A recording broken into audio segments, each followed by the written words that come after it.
Perkenalkan, nama saya Ogil Palgungan dari kelas Fisiologi Tumbuhan B, kelompok 6. Di sini saya akan menjelaskan laporan mengenai stomata. Pada abstrak, stomata adalah lubang-lubang kecil berbentuk lonjong yang dikelilingi oleh dua sel epidermis khusus yang disebut sel penutup atau guard cell, di mana sel penutup tersebut adalah sel-sel epidermis yang telah mengalami kejadian perubahan bentuk. Stomata berfungsi sebagai jalan masuknya karbon dioksida dan keluarnya oksigen dari udara pada proses fotosintesis, sebagai jalan penguapan atau transpirasi, dan sebagai jalan pernapasan atau respirasi. Mekanisme menutup dan membukanya stomata tergantung dari tekanan turgor sel tanaman atau karena perubahan konsentrasi karbon dioksida, berkurangnya cahaya, dan hormon asam absisat.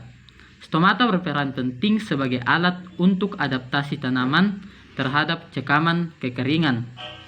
Pada kondisi cekaman kekeringan, maka stomata akan menutup sebagai upaya untuk menahan laju transpirasi.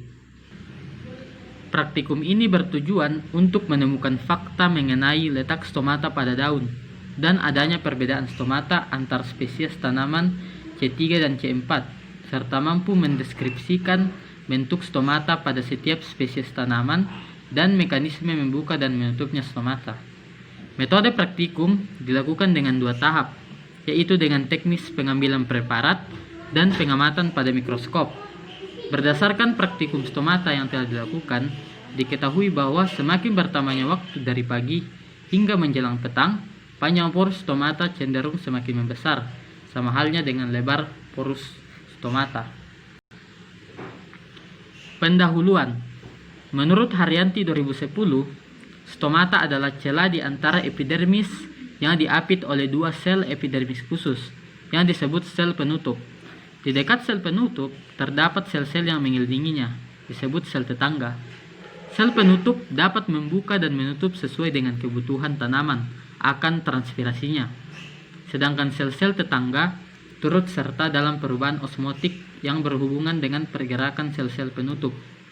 Sel penutup tanaman dikotil umumnya berbentuk ginjal, sedangkan monokotil mempunyai bentuk seragam dan strukturnya spesifik, yang jika dilihat dari permukaan sel terlihat sempit di bagian tengah dan membesar pada ujungnya. Kemudian menurut Darmawan 2010, stomata berasal dari bahasa Yunani, yaitu stoma atau lubang atau poros. Jadi stomata adalah lubang-lubang kecil yang berbentuk lonjong kecil terbentuk oleh dua sel epidermis khusus yang disebut sel penjaga atau guard cell. Sel penjaga tersebut adalah sel-sel epidermis yang telah mengalami perubahan bentuk dan fungsinya dapat mengatur besarnya. Selanjutnya, menurut Arifin 2010, stomata ini berfungsi sebagai jalan masuknya karbon dioksida dari udara pada proses fotosintesis, sebagai jalan penguapan atau transpirasi, dan sebagai jalan pernapasan atau respirasi. Stomata sangat penting bagi kehidupan tumbuhan, karena pori stomata merupakan tempat terjadinya pertukaran gas dan air antara atmosfer dengan sistem ruang antar sel yang berada pada jaringan mesofil di bawah epidermis. Hal ini sangat menyebabkan stomata sangat berperan dalam proses transpirasi dan fotosintesis. Selanjutnya, menurut Salisbury 2011, pembukaan stomata sangat dipengaruhi oleh berbagai faktor lingkungan, antara lain intensitas cahaya, temperatur, dan air. Faktor-faktor lingkungan tersebut mengalami perubahan harian seiring dengan bergantinya waktu pagi, siang, dan sore hari. Pada pagi hari, stomata akan mulai membuka lebar karena intensitas cahaya dan temperatur yang tidak terlalu tinggi, serta kelembapan yang cukup menyebabkan turgor sel penjaga meningkat. Namun, pada saat siang hari, stomata menutup karena tingginya intensitas cahaya dan temperatur serta penguapan air yang berlebihan. Lanjut metode praktikum. Bahan yang digunakan yaitu daun tanaman C3 dan C4 di sekitar kalian, misalnya kakao, pisang, jagung, dan lain-lain. Kemudian kuteks bening dan selotip bening. Sedangkan alat yang digunakan yaitu mikroskop elektron, objek gelas, dan kotak alat. Adapun metode praktikum yang dilakukan pada tahap pertama yaitu dengan teknis pengambilan preparat. Adapun cara-caranya yaitu pengambilan sampel preparat dilakukan antara jam 8 sampai 10 pagi, kemudian siapkan alat dan bahan utama, dan seterusnya sampai yang terakhir yaitu menempelkan isolasi secara rapi pada gelas, beri label tanggal pengambilan, posisi daun, umur daun, dan jenis tanaman.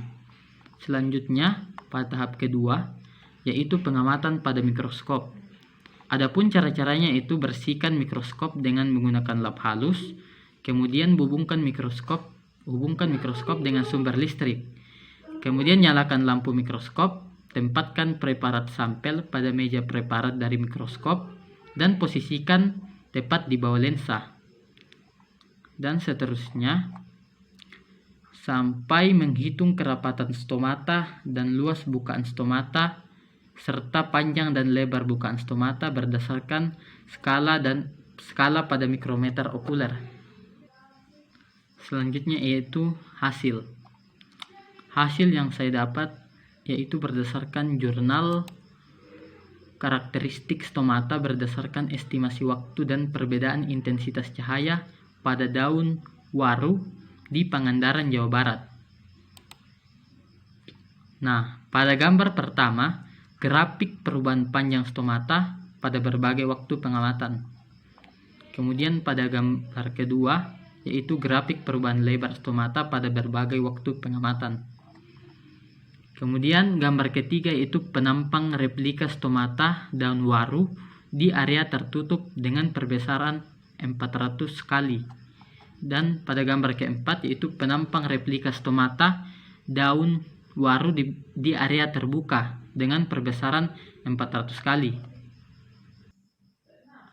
Berdasarkan hasil praktikum di atas, pada gambar pertama menunjukkan bahwa panjang porus stomata yang tertinggi pada daerah yang ternaungi terjadi pada pukul 15, yaitu sebesar 6,93 mikrometer. Sedangkan panjang porus tertinggi pada daerah yang tidak ternaungi terjadi pada pukul 13 dan 15, yaitu sebesar 7 mikrometer. Panjang porus stomata yang terendah pada daerah ternaungi terjadi pada pukul 7 pagi dan 11 pagi, yaitu sebesar 6 mikrometer. Sedangkan di daerah yang tidak ternaungi terjadi pada pukul 7 pagi, yaitu sebesar 5,5 mikrometer. Ini menunjukkan bahwa semakin bertambahnya waktu dari pagi hingga menjelang petang, panjang porus stomata cenderung semakin membesar. Hal ini sesuai dengan pendapat Wijayanto dan Asis 2013 yang mengatakan bahwa keberadaan naungan mengakibatkan cahaya matahari yang diterima tanaman lebih rendah sehingga mendorong pertumbuhan panjang stomata yang lebih besar dibandingkan tanpa naungan. Pada gambar kedua menunjukkan bahwa lebar porus stomata yang tertinggi baik di daerah ternaungi maupun tidak ternaungi terjadi pada pukul 7 pagi berturut-turut sebesar 3,83 mikrometer dan 4,1 mikrometer. Demikian pula lebar porus stomata yang terendah di kedua daerah terjadi pada waktu yang sama, yaitu pada pukul 13 berturut-turut sebesar 2,77 mikrometer dan 2,97 mikrometer.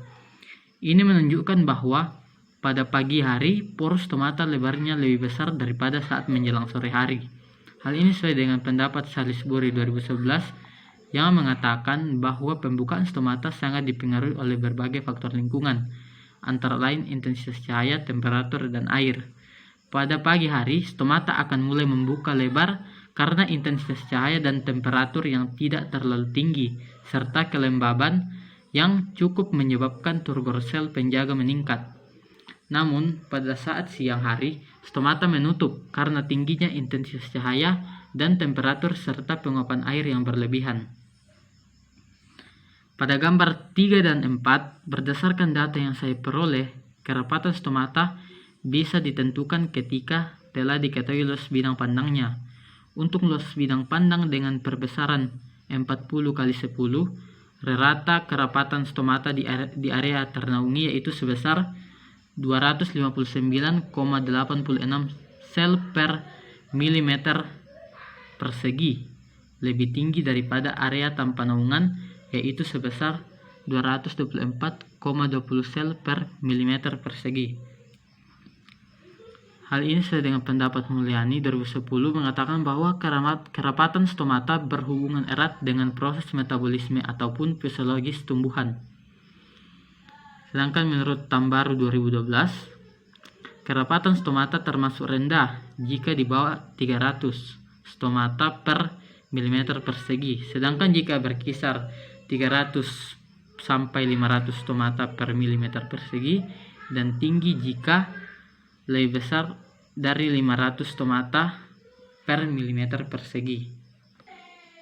Nah, kesimpulan yang saya peroleh yaitu yang pertama, semakin bertambahnya waktu dari pagi hingga menjelang petang, panjang porus stomata cenderung semakin membesar. Kemudian yang kedua, lebar porus stomata pada pagi hari lebih besar daripada saat menjelang sore hari, disebabkan kelembaban yang cukup sehingga turgor sel penjaga meningkat. Dan yang terakhir yaitu kerapatan stomata di area ternaungi lebih tinggi daripada area tanpa naungan, disebabkan karena intensitas cahaya serta proses metabolisme ataupun fisiologis tumbuhan tersebut. Sekian dari review jurnal saya. Atas perhatiannya saya ucapkan terima kasih.